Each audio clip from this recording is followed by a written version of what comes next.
16 ಎಕರೆ Chanakya university, 8 ಎಕರೆ ಬಯಪ್ಪನಹಳ್ಳಿಯಲ್ಲಿ NGOಗೆ, 5 ಎಕರೆ ಹೊಸಪೇಟೆಯಲ್ಲಿ, 25ರಿಂದ 30 ಎಕರೆ Kalaburagi, Mandya, Mysuru NGO ಅಂದ್ರೆ ರಾಷ್ಟ್ರೋತ್ಥಾನ ಅರ್ಥಾತ್ RSSನ ಅಂಗಸಂಸ್ಥೆ.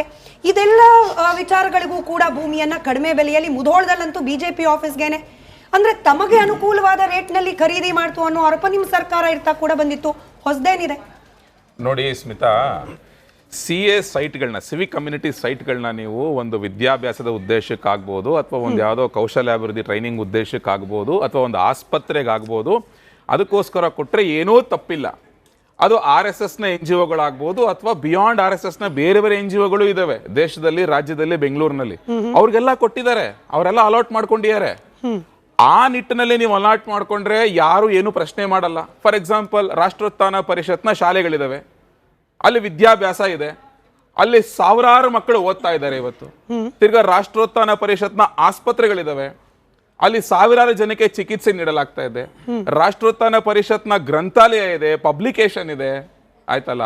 ಸೊ ಬಿಯಾಂಡ್ ರಾಷ್ಟ್ರೋತ್ಥಾನ ಬೇರೆ ಬೇರೆ ಪಬ್ಲಿಕೇಶನ್ಸ್ ಇದಾವೆ, ಬೇರೆ ಬೇರೆ ಆಸ್ಪತ್ರೆಗಳು ಇದಾವೆ ರಾಜ್ಯದಲ್ಲಿ, ಬೇರೆ ಬೇರೆ ನಿಮ್ಗೆ NGOಗಳು ನಡೆಸ್ತಾ ಇದಾವೆ ಶಾಲೆಗಳನ್ನ. ಇದನ್ನ ಯಾರು ಅದನ್ನ ಇಲ್ಲಿ ಪ್ರಶ್ನೆ ಮಾಡ್ತಾ ಇಲ್ಲ. ಪ್ರಶ್ನೆ ಮಾಡ್ತಾ ಇರೋದು, ಒಂದು ಪೊಲಿಟಿಕಲ್ ಪಾರ್ಟಿಗೆ ರೆಪ್ರೆಸೆಂಟೇಟಿವ್ ಆಫ್ ಪೀಪಲ್ ಆಕ್ಟ್ ಪ್ರಕಾರ ಹೋದ್ರೆ ನಿಮಗೆ ಅದರಲ್ಲಿರುವಂತ MLAಗಳು MP ಗಳ ಸಂಖ್ಯೆಯ ಆಧಾರದ ಮೇಲೆ ಈ ಸೈಟ್ಗಳನ್ನ ಅಥವಾ ಜಾಗಗಳನ್ನ ಅಲಾಟ್ ಮಾಡಲಾಗುತ್ತೆ. ಬಹಳಷ್ಟು ಜನ MLAಗಳು ಅಥವಾ MP ಗಳಿದ್ರೆ, ಅಥವಾ ರಾಷ್ಟ್ರೀಯ ಪಕ್ಷವಾದ್ರೆ ದೆಹಲಿನಲ್ಲಿ ಒಂದು ಜಾಗ ಕೊಡ್ಲಾಗುತ್ತೆ, ರಾಜ್ಯದಲ್ಲಿ ಒಂದು ಜಾಗ ಕೊಡ್ಲಾಗುತ್ತೆ. ಸೊ ಈ ರೀತಿಯಾಗಿ ರೆಪ್ರೆಸೆಂಟೇಟಿವ್ ಆಫ್ ಪೀಪಲ್ ಆಕ್ಟ್ ಅಲ್ಲಿ ಪ್ರಾವಿಷನ್ ಇದೆ. ಬಟ್ ಇಲ್ಲಿ ಏನಾಗ್ತಿದೆ ಅಂತ ಹೇಳಿದ್ರೆ, ಕಾಂಗ್ರೆಸ್ ಒಂದು ಪೊಲಿಟಿಕಲ್ ಪಾರ್ಟಿ ಆಗಿ, ನೋಡಿ ಈ ಪ್ರಶ್ನೆಗೆ ಉತ್ತರ ಕೊಟ್ಟವರು ಯಾರು ಅಂತ ಹೇಳಿದ್ರೆ ನಗರಾಭಿವೃದ್ಧಿ ಮತ್ತು ನಗರ ಯೋಜನಾ ಸಚಿವರು ಯಾರು, ಭೈರತಿ ಸುರೇಶ್. ಕೇಳಿರೋ ಪ್ರಶ್ನೆ ಏನು ಅಂದ್ರೆ, ರಾಜಕೀಯ ಪಕ್ಷಗಳಿಗೆ ಸರ್ಕಾರಿ ಜಮೀನು CA ಸೈಟ್ ಜಾಗವನ್ನು ರಾಜಕೀಯ ಪಕ್ಷಗಳ ಕಚೇರಿಗಳೇ ನೀಡಿದರೆ ಯಾವ ನಿಯಮಗಳಡಿ ನೀಡಲಾಗಿರುತ್ತದೆ, ಅದಕ್ಕೆ ಅನುಸರಿಸಿದ ಕ್ರಮಗಳೇನು ಅಂತ ಪ್ರಶ್ನೆ ಕೇಳಿರೋದು. ಉತ್ತರ ಕೊಟ್ಟಿರೋದು ಭೈರತಿ ಸುರೇಶ್ ಅವರು, ಕರ್ನಾಟಕ ನಗರಾಭಿವೃದ್ಧಿ ಪ್ರಾಧಿಕಾರಗಳ ನಾಗರಿಕ ಸೌಲಭ್ಯ ನಿವೇಶನ ಹಂಚಿಕೆ ನಿಯಮಗಳ 1991 ಹಾಗೂ ಕರ್ನಾಟಕ ಯೋಜನಾ ಪ್ರಾಧಿಕಾರಗಳ ನಾಗರಿಕ ಸೌಕರ್ಯ ನಿವೇಶನಗಳ ಹಂಚಿಕೆ ನಿಯಮಗಳು 2016 ಅನ್ವಯ ಹಾಗೂ ದಿನಾಂಕ 24/5/2017 ಅಧಿಸೂಚನೆ ಸಂಖ್ಯೆ 27/2016 ಅನ್ವಯ ನಾಗರಿಕ ಸೌಲಭ್ಯ ನಿವೇಶನವನ್ನು ಅಂದ್ರೆ CA ಸೈಟ್ ಅನ್ನು ಕಾಂಗ್ರೆಸ್ ಭವನ ಟ್ರಸ್ಟ್ ರಿಜಿಸ್ಟರ್ಡ್ ಬೆಂಗಳೂರು ಇವರಿಗೆ ಮಂಜೂರು ಮಾಡಲು ಅವಕಾಶವಿರುವುದಿಲ್ಲವೆಂದು ಪ್ರಸ್ತಾವನೆ ಸಲ್ಲಿಸಲಾಗಿದೆ. ಇರುವುದಿಲ್ಲ ಅಂತ ಇಲಾಖೆ ಹೇಳಿರೋದು ಯಾರು, ಭೈರತಿ ಸುರೇಶ್ ಅವರು. ಇಲ್ಲಿ ಇರುವುದಿಲ್ಲ ಅಂತ ಪ್ರಸ್ತಾವನೆ ಸಲ್ಲಿಸಿದ ನಂತರವೂ ಕೂಡ, ಆದರೆ ಇಂತಹ ಪ್ರಸ್ತಾವನೆಗಳನ್ನು ಕರ್ನಾಟಕ ಸರ್ಕಾರದ ನಿಯಮಗಳು ವ್ಯವಹಾರ ನಿರ್ವಹಣೆ 1970 ನಿಯಮ 21B ಅನ್ವಯ ಸಚಿವ ಸಂಪುಟದ ಮುಂದೆ ಮಂಡಿಸಿ ಸಚಿವ ಸಂಪುಟ ಅನುಮೋದಿಸಿರುವಂತೆ ಸದನ ನಾಗಸೌಲಭ್ಯವನ್ನು ಮಂಜೂರು ಮಾಡಲಾಗಿದೆ. ಸೊ ನಿಮ್ಗೆ ನಿಯಮಗಳಲ್ಲಿ ಇಲ್ಲ ಅಂದ್ರೂ ಕೂಡ ಇವ್ರು ಕ್ಯಾಬಿನೆಟ್ ಮೀಟಿಂಗ್ ಮಾಡಿ ಕೊಟ್ಟಿದ್ದಾರೆ. ನೆಕ್ಸ್ಟ್ ಆಯ್ತು, ನೀವು ಕೊಡ್ತೀರಾ, ನೀವು ಅದರ ಒಂದು ಫೇರ್ ಮಾರ್ಕೆಟ್ ವ್ಯಾಲ್ಯೂ ಇದೆಯಲ್ಲ, ಆ ರೇಟ್ ನ ಕೊಟ್ಟಿ ತಗೋಬೇಕು. ಅದು ಮಾಡಿದ್ರ ಮಾಡಿಲ್ಲ, ಹೇಳ್ತೀನಿ ಕೇಳಿ. ಸರಿ, ಅಲ್ಲಿ ಇಷ್ಟನ್ನು ಹೋಗೋಕ್ ಮುಂಚೆ ಈಗ ನೀವು ರಾಷ್ಟ್ರೋತ್ಥಾನದು, ನಾನು ಮುನೀರ್ ಅವ್ರಿಗೆ ಪ್ರಶ್ನೆ ಕೇಳಲಿಕ್ಕೆ ಮುಂಚೆ, ನೀವು ರಾಷ್ಟ್ರೋತ್ಥಾನ ಎಜುಕೇಶನ್ ವಿಚಾರದಲ್ಲಿ ಅಥವಾ NGO ಸ್ವರೂಪದಲ್ಲಿ ಕೆಲಸ ಮಾಡ್ತಿರುವಾಗ ತಪ್ಪಿಲ್ಲ ಅಂತ ಹೇಳಿದ್ರಿ. ಬಟ್ ಸರ್ಕಾರವಾಗಿ ಕಾಂಗ್ರೆಸ್ಗೆ ಅನುಮಾನ ಬಂದು ನಾವು ಅದನ್ನು ಕ್ರಾಸ್ ಚೆಕ್ ಮಾಡ್ತೀವಿ ಅಂದಾಗ BJP ಅಲಿಗೇಷನ್ ಏನಾಗಿತ್ತು, ವಿರೋಧ ಪಕ್ಷದಲ್ಲಿ ನಿಂತ್ಕೊಂಡು ಯು ಡೂಯಿಂಗ್ ರಿವೆಂಜ್ ಪಾಲಿಟಿಕ್ಸ್, ದ್ವೇಷ ರಾಜಕಾರಣ ಮಾಡ್ತಿದ್ದೀರಿ. ಅರೆ, ನಿಮ್ಮ ಸರ್ಕಾರ ಇರಬೇಕಾದ್ರೆ ನೀವು ನಿಯಮಬದ್ಧವಾಗಿ ಕೊಟ್ಟಿದ್ದೀರೋ ಇಲ್ವೋ, ನಾವು ಅದನ್ನು ಕ್ರಾಸ್ ಚೆಕ್ ಮಾಡ್ತೀವಿ ಅಂದ್ರೆ ರಿವೆಂಜ್ ಪಾಲಿಟಿಕ್ಸ್ ಅಂದವರು ಇವತ್ತು ನೀವು ಮಾಡ್ತಿರೋದೇನು? ಹಾಗಾದ್ರೆ ಈ ಪ್ರಶ್ನೆ ಕೇಳಿರೋದು 21, 22, 22, 23, 23, 24, 24, 25, 25, 26ನೇ ಸಾಲಂದು, ಅಂದ್ರೆ ನಮ್ದನ್ನು ಸೇರಿ. ಸೊ ಇಲ್ಲಿ BJP ಹೆಸರೇ ಬಂದಿಲ್ಲ. ಸೊ ಯಾರು ಉತ್ತರ ಕೊಟ್ಟಿರೋದು?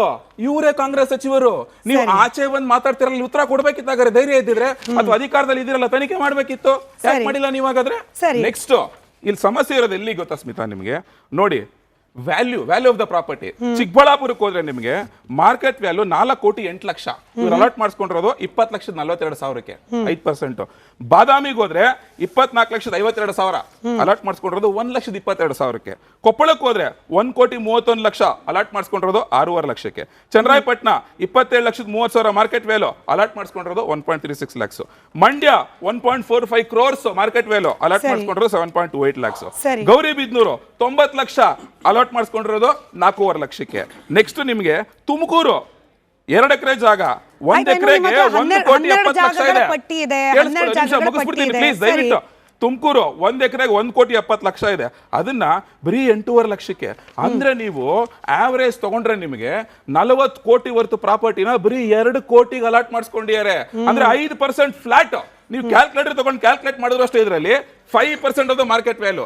ನಾವು ಹೇಳ್ತಿರೋದು ನೀವು ಮಾಡಿಸ್ಕೊಳ್ಳಿ, ದುಡ್ಡು ಕೊಟ್ಟು ಮಾಡಿಸ್ಕೊಳ್ಳಿ, ಬೇಡ ಅಂತ ಹೇಳ್ತಿಲ್ಲ. ತಿರ್ಗಾ ನಮ್ಮ ಮೇಲೆ ಅಲಿಗೇಷನ್ ಮಾಡಿದ್ರೆ ನೀವು ಅಧಿಕಾರಿಗಳ ತನಿಖೆ ಮಾಡಿ 3 ವರ್ಷದಿಂದ ಯಾಕೆ ಮಾಡಿಲ್ಲ? ತಿರ್ಗಾ ನಿಮ್ಮವರೇ ಕೊಟ್ಟಿರೋ ಉತ್ತರದಲ್ಲಿ ಇಲ್ವಲ್ರಿ ಇದರಲ್ಲಿ ಬಿಜೆಪಿ ಮುನೀರ್ ಅವರೇ, ಈ 100 ಕಾಂಗ್ರೆಸ್ ಭವನವನ್ನ ಕಟ್ಟಬೇಕು ಅನ್ನೋ ಮಹತ್ವಾಕಾಂಕ್ಷೆ ಸರಿಯೇ, ಬಟ್ 100 ಕಟ್ಟಲಿಕ್ಕೆ ಈ ರೀತಿ ಕೋಟ್ಯಾಂತರ ರೂಪಾಯಿ ಅವ್ಯವಹಾರ ಮಾಡಿದ್ದೀರಿ ಅನ್ನೋ ಆರೋಪ, ಇದನ್ನ ಕೂಡ ಹೆಂಗ್ ಸಮರ್ಥನೆ ಮಾಡ್ಕೊಳ್ಳೋ ಅನಿವಾರ್ಯ ಪರಿಸ್ಥಿತಿ?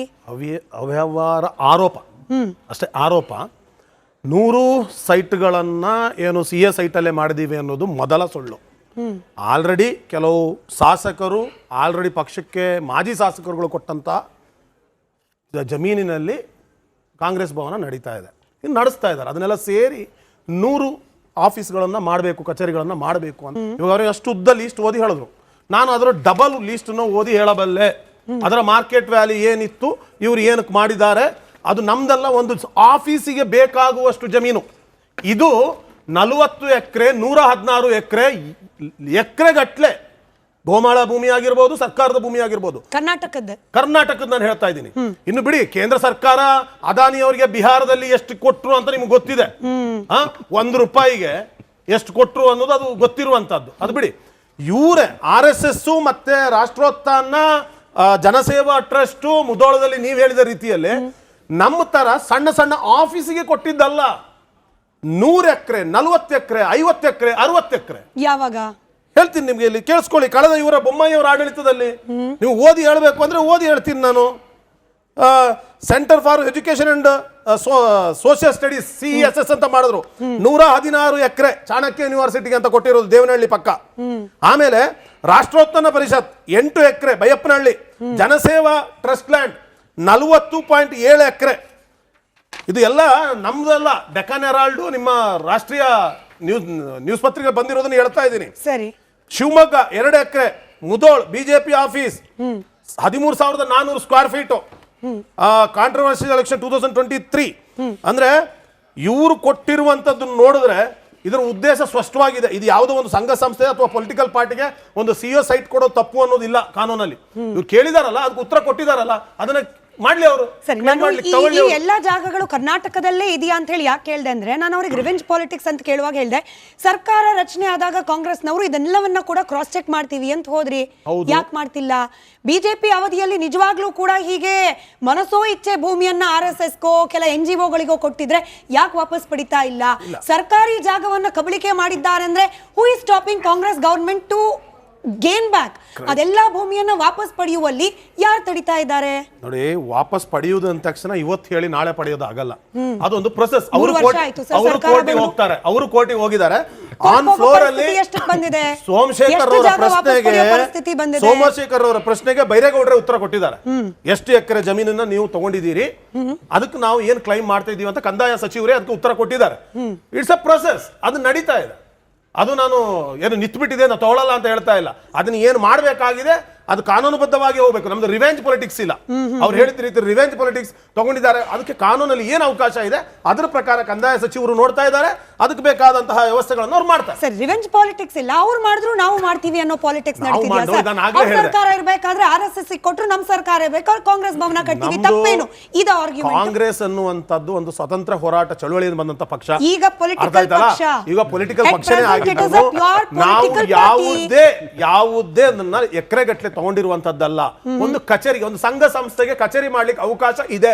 ಆಯ್ತು ಶಿವಶಂಕರ್ ಸರ್, ಯಾವ ಬಡ ಅಥವಾ ಮಧ್ಯಮ ವರ್ಗದ ಒಬ್ಬ ಸಾಮಾನ್ಯ ಮತದಾರನಿಗೆ 4 ಕೋಟಿ ಮೌಲ್ಯದ ಜಾಗ 20 ಲಕ್ಷಕ್ಕೆ ಸಿಗುತ್ತೆ ಸರ್? ಒಂದು 10 ಜನ ಅಪ್ಲಿಕೇಶನ್ ಹಾಕೊಂಡು ಸಾಲ ಮಾಡೋದ್ರು ಬಂದ್ಬಿಡ್ತಾರೆ ಆನ್ ಸ್ಪಾಟ್. ಯಾವ ಬಡ ಅಥವಾ ಮಧ್ಯಮ ವರ್ಗದ ವ್ಯಕ್ತಿಗೆ 24 ಲಕ್ಷ ಬೆಲೆಯ ಭೂಮಿ 1 ಲಕ್ಷಕ್ಕೆ ಸಿಗುತ್ತೆ ಶಿವಶಂಕರ್ ಸರ್? ಸಿಗುತ್ತೆ ಅನ್ನೋಂಗಿದ್ರೆ ಕಾಂಗ್ರೆಸ್ ಭವನ ಏನು ಸರ್, ರತ್ನಾಕರ ಭವನನೋ, ಸುಧಾಕರ ಭವನನೋ, ಅಥವಾ ಮನೆ ಮಂದಿಲಿರೋ ಲಕ್ಷ್ಮಿನೋ, ಮಹಾಲಕ್ಷ್ಮಿನೋ, ಸರಸ್ವತಿನೋ ಹೆಣ್ಮಕ್ಳು ಹೆಸರಲ್ಲೇ ಸೈಟ್ ತಗೊಂಡ್ಬಿಟ್ಟು ಭವನ ಕಟ್ಟಿಸ್ಬಿಡೋಣ, ಯಾರಿಗೆ ಸಿಗುತ್ತೆ? ಅವರೇ, ನೀವು ಇವತ್ತು 2 ವಿಚಾರಗಳನ್ನು ತಗೊಂಡಿದ್ದೀರಾ. ಒಂದು ಭೂಮಿ ವಿಚಾರ, ಇನ್ನೊಂದು ಮಾಧ್ಯಮಕ್ಕೆ ಮೇಲೆ ಹಾಕಿರೋ ಕಡಿವಾಣ. ಈ 2 ವಿಚಾರಗಳಲ್ಲಿ ಇಲ್ಲಿ ಒಂದು ಕಡೆ BJP ಇದೆ, ಇನ್ನೊಂದು ಕಡೆ ಕಾಂಗ್ರೆಸ್ ಇದೆಯಲ್ಲ. ಅನ್ಫಾರ್ಚುನೇಟ್ಲಿ ನಾನು ಹೇಳ್ತೀನಿ, ಹಾನೆಸ್ಟ್ ಆಗಿ ಹೇಳ್ತೀನಿ, ಈ ಎರಡೂ ಪಕ್ಷಗಳಲ್ಲಿ ನನಗೆ ಯಾವ ವ್ಯತ್ಯಾಸನೂ ಕಾಣಿಸ್ತಾ ಇಲ್ಲ. ಅಂದರೆ ಒಂದೇ ನಾಣ್ಯದ ಎರಡು ಮುಖಗಳಿವರು. ಏನಂತಂದರೆ ಇವರು ಅಧಿಕಾರದಲ್ಲಿ ಇದ್ದಾಗ ಒಂದು ಸ್ವರೂಪ, ಆಮೇಲೆ ಪ್ರತಿಪಕ್ಷಕ್ಕೆ ಬಂದಾಗ ಇನ್ನೊಂದು ಸ್ವರೂಪ. ಇವತ್ತೇನಂತಂದರೆ ಪ್ರತಿಪಕ್ಷಕ್ಕೆ ಬಂದ ತಕ್ಷಣ ಇವರು ಭ್ರಷ್ಟಾಚಾರದ ವಿರುದ್ಧ ಧರ್ಮಯುದ್ಧ, ಇವ್ರದ್ದು ಕ್ರುಸೇಡ್. ಭ್ರಷ್ಟಾಚಾರದ ವಿರುದ್ಧ ಏನಪ್ಪ ಇವರು ತಡ್ಕೊಳ್ಳೋದೇ ಇಲ್ಲ, ಇವರು ಭ್ರಷ್ಟಾಚಾರನ ಸುಟ್ಟಾಕ್ಬಿಡ್ತಾರೆ ಅಂತ ಇವರು ವೀರಾವೇಶ ಇರುತ್ತೆ. ಅಧಿಕಾರಕ್ಕೆ ಬಂದ ಮೇಲೆ ಯಾವ ಭ್ರಷ್ಟರ ವಿರುದ್ಧ ಹೋರಾಟ ಮಾಡಿದ್ರೋ ಅದಕ್ಕಿಂತ ಹೆಚ್ಚು ಭ್ರಷ್ಟರಾಗಿ ಕಾಣಿಸ್ತಾರೆ. ಉದಾಹರಣೆಗೆ ನಿಮ್ಮ 40% ತಗೊಳ್ಳಿ. ಈ 40% ಕ್ಯಾಂಪೇನಿಂದ ಇವರು ಕಾಂಗ್ರೆಸ್ಸು ಅಧಿಕಾರಕ್ಕೆ ಬಂದಿದ್ದು. ಅಧಿಕಾರಕ್ಕೆ ಬಂದ ಮೇಲೆ ಅಟ್ಲೀಸ್ಟ್ 40%, ಅಟ್ಲೀಸ್ಟ್ 30%ಗಾದ್ರೂ ಇಳಿಬೇಕಾ ಅಥವಾ 20%ಗಾದ್ರೂ ಇಳಿಬೇಕಾ? ವಿಪರ್ಯಾಸ ಇಳಿಬೇಕಲ್ವಾ? ವಿಪರ್ಯಾಸ ಅಂದರೆ ಅದೇ ಕಾಂಟ್ರಾಕ್ಟರ್ಸು ಇವ್ರಿಗೆ ಇನ್ನೂ ಜಾಸ್ತಿ ಆಗಿದೆ ಅಂತ ಹೇಳೋದ್ರ ಜೊತೆಗೆ ಬಾಣಲೆಯಿಂದ ಬೆಂಕಿಗೆ ಬಿದ್ವಿ ಅಂತ ಹೇಳ್ತಾರೆ. ಇದಕ್ಕಿಂತ ಡಿಸಾಸ್ಟರಸ್ ಯಾವುದಿದೆ? ಅದೇ ಥರ ಇಲ್ಲಿ ನೋಡಿ,